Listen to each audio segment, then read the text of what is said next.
Okay, we're going to work on setting up this problem number 8 about a drafting student. It says that Carol Blakemore bought 3 templates and a pencil one day for $6.45. Another day he bought 2 pads of paper and 4 pencils for $7.50. And they tell you that the price of the pad of paper is 3 times the price of a pencil. Find the price of each type of item. So the price of each type of item is going to be what our variables represent. So let's say we have templates, so X would be the price of a template. We have a pencil, so Y could be the price of a pencil. And we have pads of paper, so Z could be the price of a pad of paper. Since we have 3 variables, we're going to need 3 equations.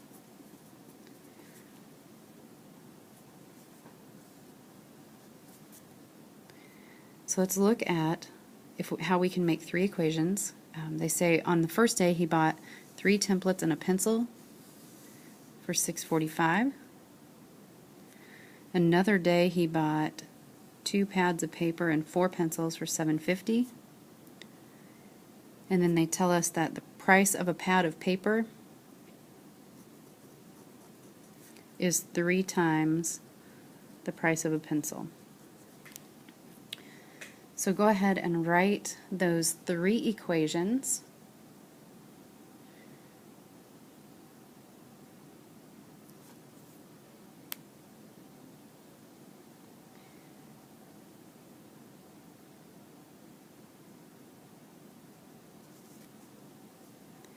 If you haven't already finished writing the 3 equations, go ahead and pause the video, and I'm going to go ahead and write them.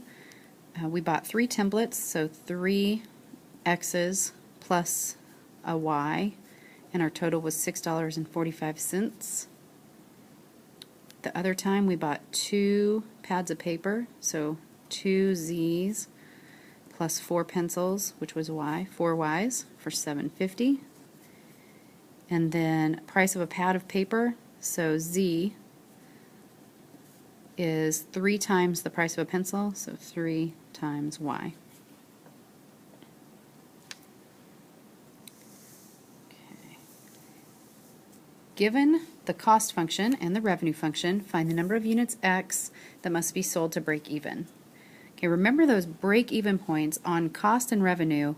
The cost for each item is going to have this positive slope of 1.2x, and it has a y-intercept at 1500. The revenue function has a steeper slope but a y-intercept at 0, so it's going to be kind of looking like that. So this is cost and this is revenue. The break-even point is going to be this spot right here where cost is equal to revenue. So graphically, we'd be looking for the point of intersection. Algebraically, that means we're looking for the system of equations, the solution to the system of equations.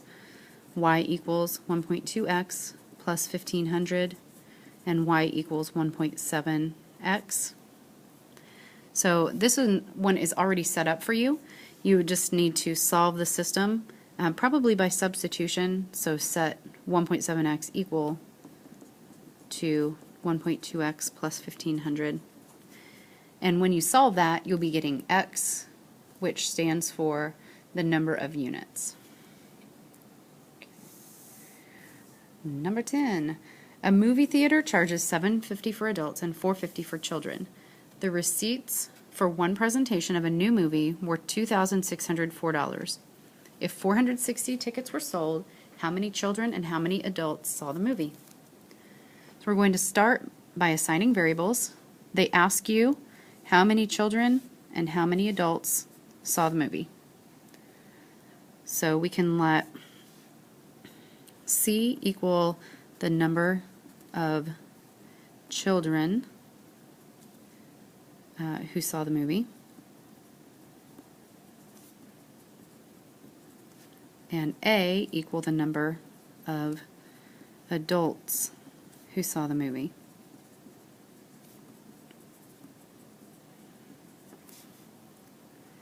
Since we have two variables, we're going to have two equations. So go ahead and pause the video while you write your equations.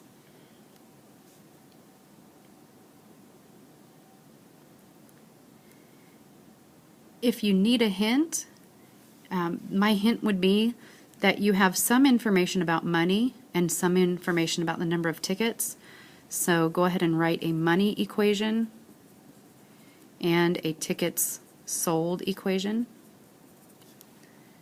So if you needed that hint, go ahead and pause the video again and write your two equations.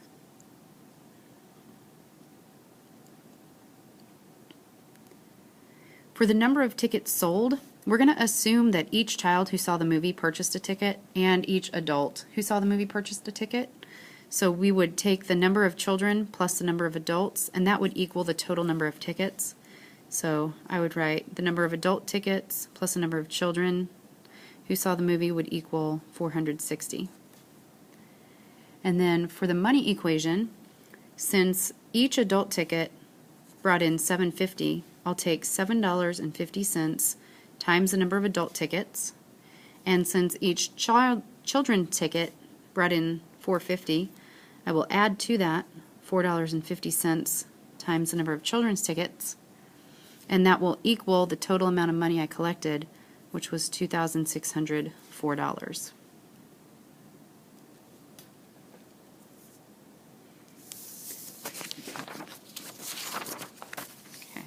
Number 11 is about a real estate agent that has two different income options. In option A, she earns a salary of $30,000 plus 2% commission on sales. In option B, she earns a straight commission of 10% on all sales with no salary. And we want to find the level of sales where the two options earn her the same amount of money. So let's think about what our variables are going to represent. This problem is a little bit different than the ones that we've been solving because we're not really going to be solving for two different variables. What we're looking at is her income for two different options. So we have option A, income, and option B, income. In option A, she's going to earn a salary of $30,000. So we know she's going to earn $30,000 no matter what she sells. In option B, she's going to earn straight commission with no salary. So she has $30,000 here, she has $0 here. And then we've got commission. Now commission, if you're not familiar with it, is where a sales agent earns a certain percent of total sales. So we might want to represent a variable like X could equal the total sales. So when she's earning 2% commission, 2% commission would be 2% of X sales, which we would represent by 0.02X. So her income in option A would be $30,000 salary plus 0.0. How about if we write that the right way? 0.02X, where X would be total sales. In option B, she's going to earn no salary, but she's going to earn 10% of however much she sells. So that will be rewritten as 0.1X. So in option B, her income will equal 0.1X. Now again, we have that situation kind of like we had for revenue and cost a couple problems ago. The income for option A is going to be $30,000 plus 0.02X. That's a very small slope, so it's going to be kind of starting at 30,000 and sloping very slightly. In option B, the y-intercept will be 0, so we start at 0 salary, but we slope a little bit more. So this would be option B. So you can see that her income is along the y-axis and her sales are along the x-axis. So the point where option B and option A earn her the same income level is found where those two lines intersect. So that would be, again, the solution to the system of equations, y equals 30,000 plus 0.02x and y equals 0.1x.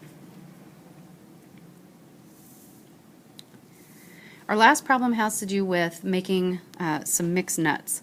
So we've got peanuts at 79 cents a pound, cashews at $2.49 a pound, and walnuts at $1.89 a pound. A clerk needs to make 2 pounds of mixed nuts using these three types. So we're again going to have three variables. So let's say x equals the pounds of peanuts, y equals the pounds of cashews, and z could equal the pounds of walnuts. Okay. Go ahead and pause the video and see if you can come up with a system of equations, and then we'll come back together in a minute.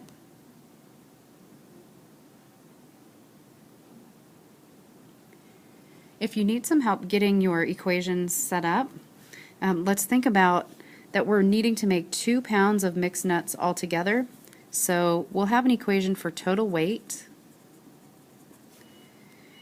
and we also are going to have an equation for total cost. So our total cost is $2.99 for 2 pounds. So our total cost will be $2.99 times 2 pounds. And then we also know we want to use 3 times as many peanuts as cashews. So go ahead and pause if you haven't already set up the equations using those 3 hints.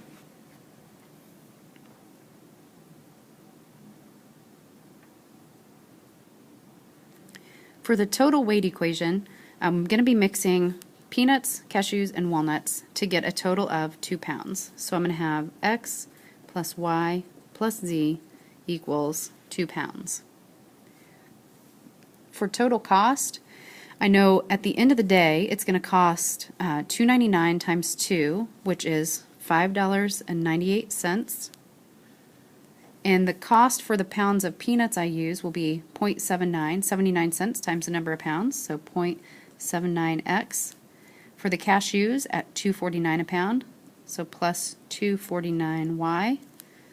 And then $1.89 for walnuts, so plus 189z.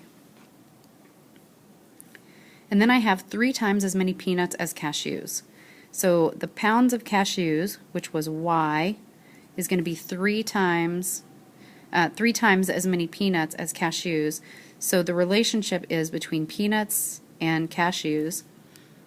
Since I want to have more peanuts than I have cashews, then I need to multiply the number of pounds of cashews times 3 to get the pounds of peanuts.